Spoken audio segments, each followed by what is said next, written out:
Саламатсыздарбы? Парламентаризм сабактары талкуусунун бүгүнкү коногу Жогорку Кеңештин вице-спикери Мирлан Бакиров. Кош келдиңиз. Сизди маектешүүбүзгө чакырганыбыздын себеби соңку 2 аптадан бери сиздин жана сиздин ишмердүүлүгүңүздүн тегерегинде негизинен мындай терс мүнөздөгү коомдук пикир түзүлүп калды. Мына алгач бир чиновникти кийим үчүн жыйындан чыгарып жибердиңиз, андан кийин мурдагы спикер премьер-министрлерге коомдук статус берүү жөнүндө мыйзам долбоорун сунуштап кайра чакыртып алдыңыз. Мына эми кече 2 күндөн бери болсо мына жанагы көзү өтүп кеткен мамлекеттик ишмерлерге сыйлык берүү тууралуу долбооруңуз дагы мына сынга алынып атат. Буга өзүңүздүн кандайдыр бир түшүндүрмөңүз барбы? Чоң рахмат, урматтуу Ибрагим мырза. Жумуш болгон жерде кемчилдик болот. Сын пикир сөзсүз айтылат.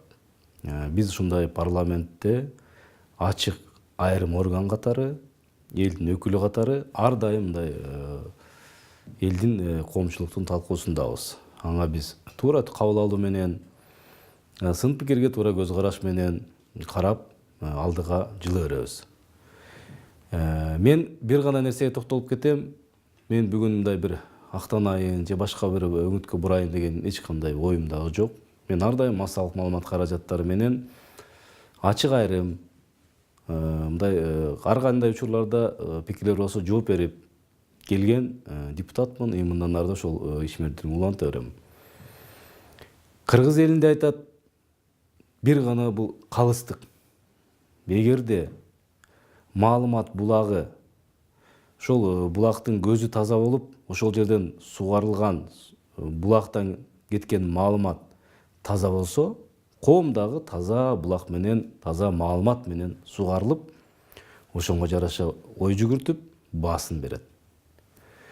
Тилекке каршы, кээ бир учурларда массалык маалымат каражаттары мүмкүн түшүнбөстүктөнбү же түшүнгүсү келбестиктенби, ошол толук айтылган сынды же жазылган мыйзамды окубастан туруп ар кандай өңүттө маалыматтар чыгып жатат. Конкреттүү контекстти жулуп алып коюп дегендей. Эгерде калем калыс болсо, жүрөк таза болсо, акыл тунук болсо, ар бир бул журналист болобу, ар бир инсан болобу, ал чыккан маалымат, коомчулук айткан ой пикир ошонго жараша мындай баа берилет. Мен конкреттүү мына башынан айтып кеткен маселеге токтоло турган болсом, бизде Жогорку Кеңеште регламент бар, атайын мыйзам кабыл алынган. Өкмөттө атайын бекилген токтом бар, ошол кийим-кече, дресс-код боюнча. Өкмөттүн токтомунда так жазылып турат. Мына мен атайын ала келдим. Мамлекеттик кызматкер кийимди иш стили милдеттүү болуп эсептелет. Тышкы көрүнүшү жарашыктуу жана расмий иштиктүү болуш керек. Мындайча айтканда, бул жерде бар майда чүйдөсү жазыптыр. Регламентте нормалары сакталыш керек. Мен мындай сөзмө-сөз айтып кетейин, мүмкүнчүлүктөн пайдаланып уруксат берсеңиз.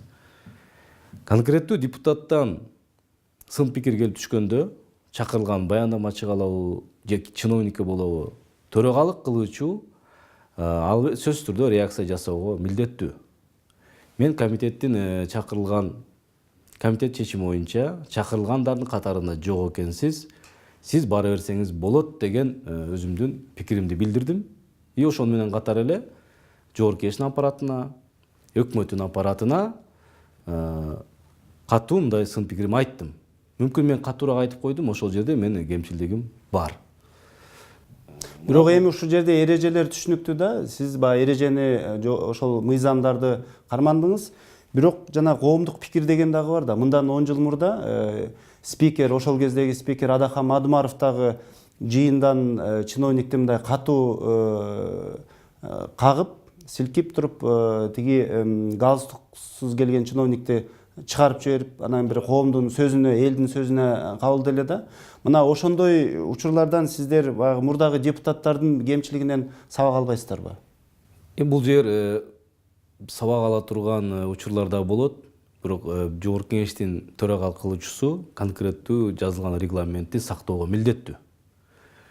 Адаханов Кимсанбаевич туура төрага алып учурганда ушундай пикирлер болгон керек болсо, ал киши төрага алып турганда депутаттарды дагы мындай чабарекедей тизип койчу. Тиги кийим кечез жана башкасына аябай маани берчү мындай айтканда. Экинчи, албетте коомдук пикирди сөзсүз эске алабыз. Албетте мен кийин ал боюнча мындай өз пикиримди айтып кеттим. Башка дагы жолдору менен мындай тартипке чакырып койсо болмок деген. Шартка жараша, кырдаалга жараша ушундай болуп калды. Ал эми өттү, кетти. Ал сөзсүз биз үчүн сабак. Мына экинчи талаштуу демилгеңиз болсо, жанагы экс спикерлер менен мурдагы премьер-министрлерге коомдук статус берүү, аларга мындай камкордук көрүү жөнүндө болду. Анан кийин баягы катуу сын пикирге кабылгандан кийин чакыртып алдыңыз да. Мындай мыйзам долбоорун сунушташыңызга себеп эмне болду? Анан чакыртып алганыңызга себеп эмне болду? Туура. Мыйзамдын пайда болуу табияты кандай? Бул катардагы шайлоочулардан, коомдук талкуудан, ар кандай ушундай массалык маалымат каражатына келген пикирлерден мыйзам жаралат. Ошол эле экс төрагалар жана экс премьерлер боюнча дагы мыйзамды мен толук мындай окуп туруп анан маалымат чыкса туура болмок деп айтмакчымын. Ал жерде так жазылган. Бүгүнкү аракеттеги иштеп жаткан төрага өкмөт башчысы боюнча өзүнчө берүүлөр каралган. Ал бүгүнкү мамлекеттик камкордукка алынган. Ансыз деле. Бул жерде 7-чи беренеден тартып убагында иштеп кеткен өкмөт башчысы же төрагага коомдук макам берүү сунушталган. Ал атайын күбөлүк менен күбөлөндүрүп, ал ошол күбөлүктүн жардамы менен мамлекеттин кайсы кызматында болбосун, Жогорку Кеңештин имаратына болбосун, өкмөттүн имаратына болобу, мындай тоскоолдуксуз кирип чыгууга шарт түзүлсө деген максат болгон. Бул жерде сап башында легендар парламенттин төрагасы Медеткан Шеримкулов, өкмөт башчысы Апас Жумагулов, эгемендүүлүктү алгандан бери бир 30-дун тегерегинде өкмөт башчылары жана 10-дун тегерегинде төрагалар болду. Эми бардыгын бир өңчө эле бул жаман, бул жакшы деп айтыштан да алысмын. Ошондуктан аны аныктоо тартибин өкмөткө биз мыйзам менен берип атканбыз. Өкмөт ошол кандай учурларда берилиши мүмкүн? Же эмгек сиңирген жагын эске алабы? Же кандайдыр бир баалуу мамлекеттик сыйлыктарын эске алынабы? Же тажрыйбасын, же мындайча айтканда иштеп кеткен мөөнөтүн эске алуу менен, жобо менен бекитилсе, Жогорку Кеңеш ошол күбөлүктү ыйгарат. Мыйзамда так жазылган, мисалы президент экс премьерге ыйгарат, өкмөт башчысы башчыга ыйгарат, Жогорку Кеңеш төрагасы экс төрагага ыйгарат. Аны чакыртып алуу же жокко чыгаруу жагы Жогорку Кеңештин депутаттарына эгерде кандайдыр бир кылмыш жазага же башка бир туура эмес багыттары болгон болсо, чакыртып алуу механизм дагы каралган. Мындайча айтканда, өмүр бою деген бул жерде мындай талкуу болуп кетти, камкордук алды. Эми өмүр бою деген бул өмүр бою ошол макам ыйгаруу. Сиздин атыңыз, Ибрагим мырза, өмүр бою мисалы азан айтып койгон атыңыз сакталат. Ошондой эле бул статус гана сакталуу маселеси. Аны камкордукка алуу, автоунаа жана башка деген мындай түшүнүк ар кандай бурмаланган түшүнүксүз маалыматтар чыгып кетти. Алар мыйзамда дагы, ошол негиздемеде дагы көрсөтүлгөн эмес. Бирок ошол мыйзам долбоорун кайтарып алууга эмне себеп болду? Элдин баягы бизге мурдагы спикерлер, мурдагы премьер-министрлер өлкөнүн өнүгүшү үчүн эмне кылып койду эле? Азыркы мисалы элдин абалын, өлкөнүн абалын ушул деңгээлге алып келген, карызга батырган ошолор эмес беле дегендей пикирлер болдубу же сиз сунуштаган мыйзам долбоорундагы айрым мүчүлүштүктөр болду? Айрым мүчүлүктөр да мен эске аламын. Бул жерде негиздемеде мүчүлүктөр кеткен, негиздеме жазууда. Бул биринчиси. Экинчиси, ошол бүгүнкү аракеттеги өкмөт башчылары менен экс болочоктогу деп коелу, же бүгүнкү экс төрага өкмөт башчыларынын баардыгын бир мыйзамга камтып койгонубуз ушул туура эмес болгондугун мен сездим. Өз өзүнчө мүмкүн бөлүп карасак мынчалык талкуу болмок эмес. Ошол негиздерден улам, коомдук ой пикирден улам мен түзмө-түз радиого катышып, Санжара радиосунда түзмө-түз телефон аркылуу шайлоочулар менен, коомчулук менен пикир алыштым. Мындай конструктивдүү ой пикирлерин айтышты. Ошол дагы мындай мага негиз болду. Коомдук талкуунун табияты ошондой. Коомдук талкуу учурунда ар кандай пикирлер келет, ошонго ылайык мыйзам алдыга жылат, же өзгөртүлөт, же кайра чакыртып алынат. Бул мындай мыйзам ченемдүү көрүнүш. Мындан бир трагедия кылып, мындан бир кандайдыр бир жумурткадан кыр издештин кереги жок. Мунга чейин да болуп келген, мындан кийин дагы коомдук талкуулар болот регламент боюнча. Ал эми мына 2 күндөн бери социалдык тармактарда талкууга алынып жаткан дагы бир демилгеңиз жөнүндө айтып берсеңиз. Анда мына көз өтүп кеткен ишмерлерге мамлекеттик сыйлыктар жөнүндө мыйзамга өзгөртүүлөрдү сунуштап, комитеттен колдоо тапты. Бирок эмнеге коомчулук колдобой жатат? Бул жерде мен конкреттүү дагы токтоло кетсем, ошол авторитеттүү деп аталган бизде Аки пресс агенттиги сөзмө-сөз болгон маалыматты так коомчулукка жеткирди. Мыйзамдын маңызын. Тилекке каршы 24 KG агенттигинин баяндамачысы деп коелу. Ошо телефон аркылуу мен байланышканмында, мага чалганда. Мен айтып берген сөздү таптакыр оң тескерисинен айлантып, таптакыр мындай коомчулукка туура эмес маалыматтар кетип калгандыгы себеп болду. Ал боюнча ал агенттиктин баяндамачысы бүгүн мынакей 24 KG агенттигине өзгөртүлгөн маалыматты чыгарыптыр. Дагы деле ортосунда мындай дагы мен айтылбаган маалымат жүрөт. Бул эрдик намындагы мындай алып коюш керек деген сунуштар болот. Андай таптакыр жок. Бүгүнкү күндө өтүп кеткен кызмат абалына учурунда кандайдыр бир кырсыктардан же башкадан улам өтүп кеткен аскер кызматкерлер болобу, атайын кызматкерлерине болобу, эрдик наамы ыйгарылып келип атат. И мындан ары да ыйгарыла бермекчи.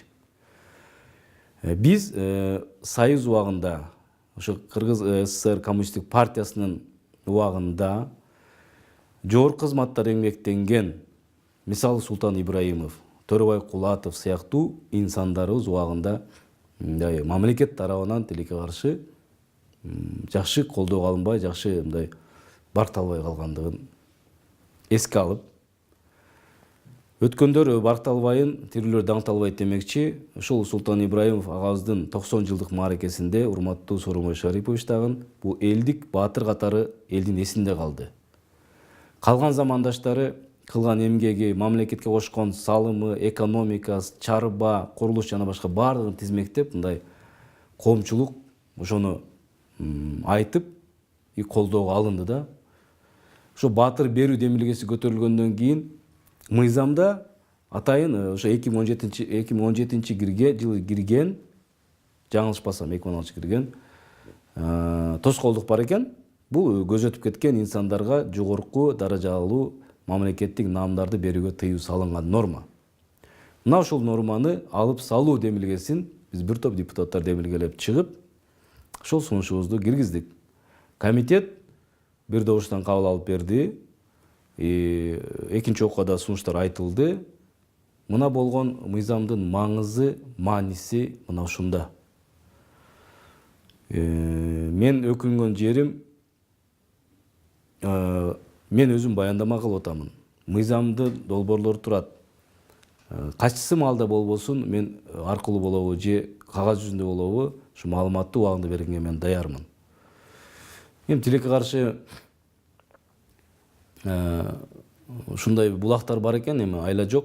Мындайлар мүмкүн мен өзүм да таң калып атам. Мүмкүн бул мага жасап аткан бир кара пиарбы, же бир кандай кызыктар тараптар барбы? Мындай бир мен андан алысмын. Бул ушундай кырдаалда жаралган маселе болуп калды. Эми ошол сиздин демилгелериңиз тууралуу маалымат бир чети баягы өзүңүз кемчиликти моюнга алып чакыртып алып атыпсыз. дагы бир учурунда болсо маалымат толук бурмаланып берилип, ошого байланыштуу терс мындай коомдук пикир пайда болуп калып атыптыр.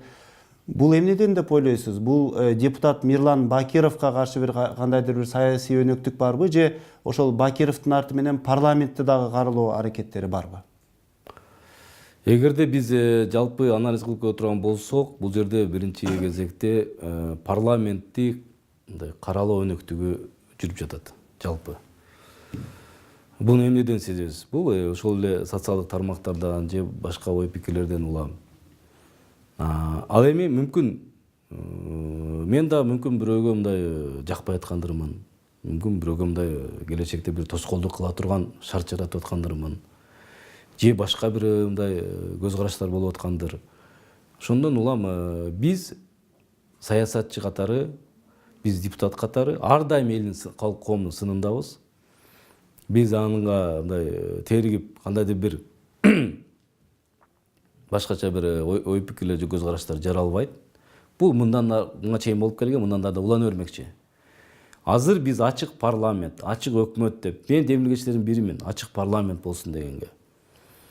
Бардык нерсе ачык болуш керек. Айтылган сөз, чыккан маалымат, бул өкмөттүкү дагы.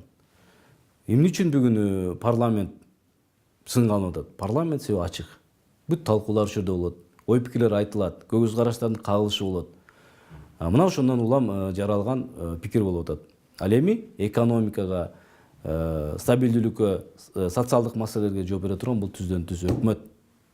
Өкмөт ошол чыгарылган мыйзамдарды, токтомдорду өз убагында аткарып турса, коом дагы жумуш орун менен камсыз болуп, экономикасы көтөрүлүп, пенсия пособиясы көтөрүлүп, мындай бир жашоо турмуш оңолгон болсо, албетте көз караш да оңолот.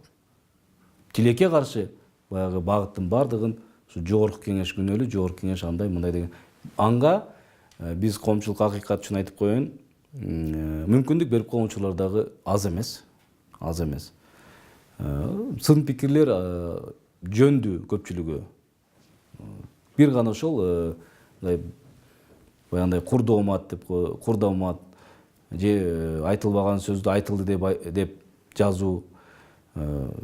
Ушунга окшогон мындай майда барат нерселер калыстык үчүн туура эмес көз караш жаратып койгон учурлар жок эмес.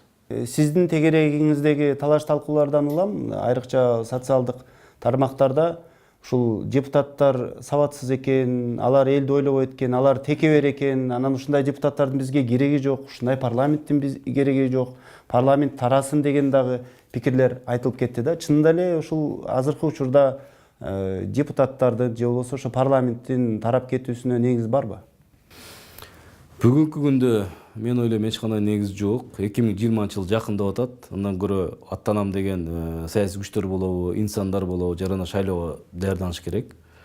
Шайлоо өнөктүгү азыр мына мыйзамдар келип түшүп атат шайлоо жөнүндө. Мына ошол талкуу менен биз бышырып, конкреттүү 1 жыл мурун урматтуу президент дагы бул жагын белгилеп кетти. 1 жыл мурун бизге мындай оюндун тартиби анык болуш керек. Бул бүгүнкү сыртта жүргөн саясий күчтөр, парламенттеги барам деген жарандар үчүн бул өтө маанилүү. Ошондуктан парламент аркашына же башка бир саясий кризис андай жок. 2011 жылдан бери Кыргызстан мындай парламенттик демократияга багыт алды деп айтабыз да. Парламент өнүгүү жолунда ошол багыт парламенттик башкарууга мындай багыттап бара жатат.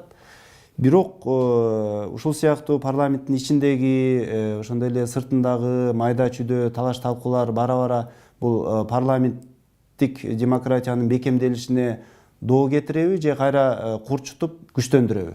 Бул жалпысын алганда сын пикирлер чыйралтат, бекемдейт, күчөтөт. Сөзсүз бул жерде баягы жоопкерчиликти жалпы алышыбыз керек. Жоопкерчилик бул эмне? Жоопкерчилик ар бир шайлоодогу ар бир жарандын бирден добушу.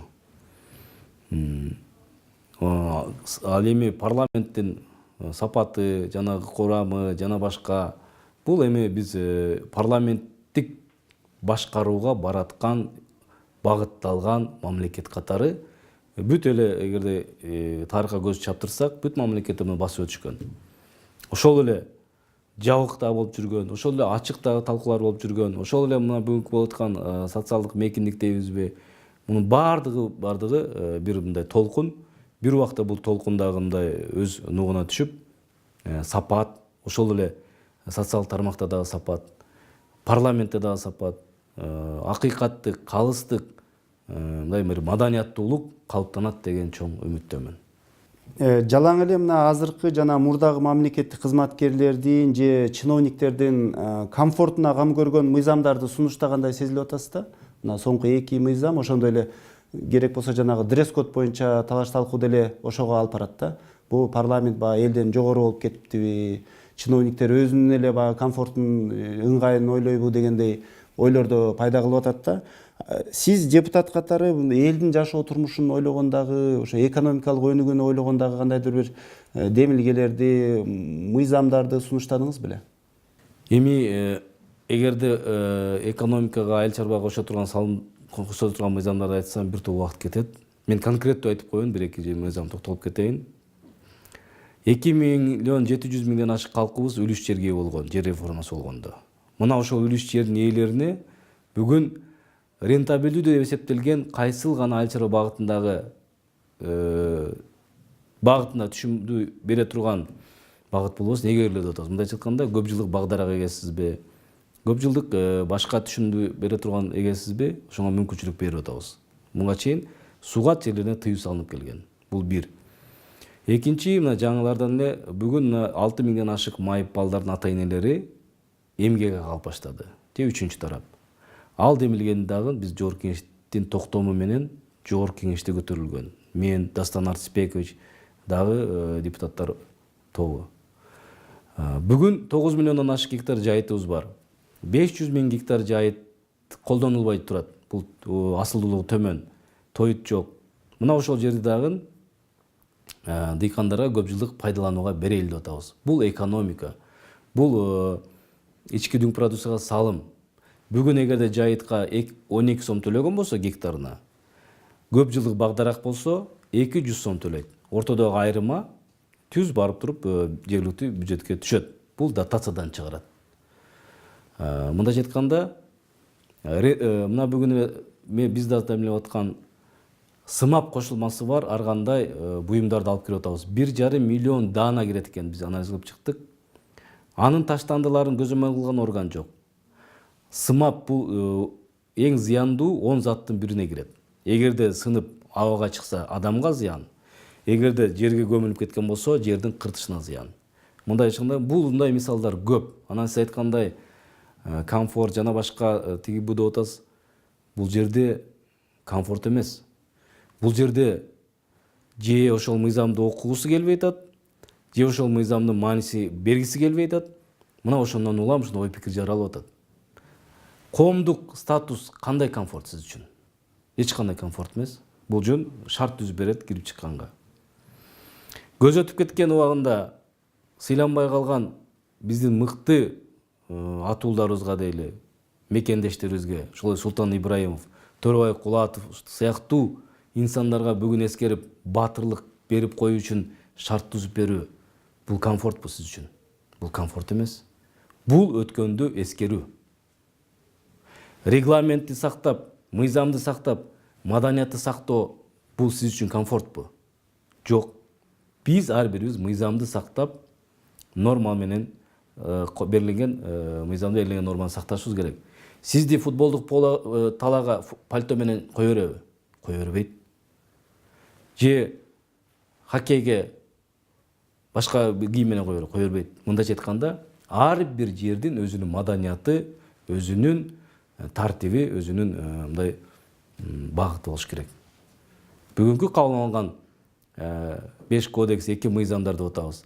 Ал жерде дагы адамды уяткаруу, сотко чейинки териштирүүлөр, ар кандай эскертүүлөр, ошонун баардыгы биздин коомго өнүгүшүнө, маданияттуу калыптанышына негиз боло турган маселелер.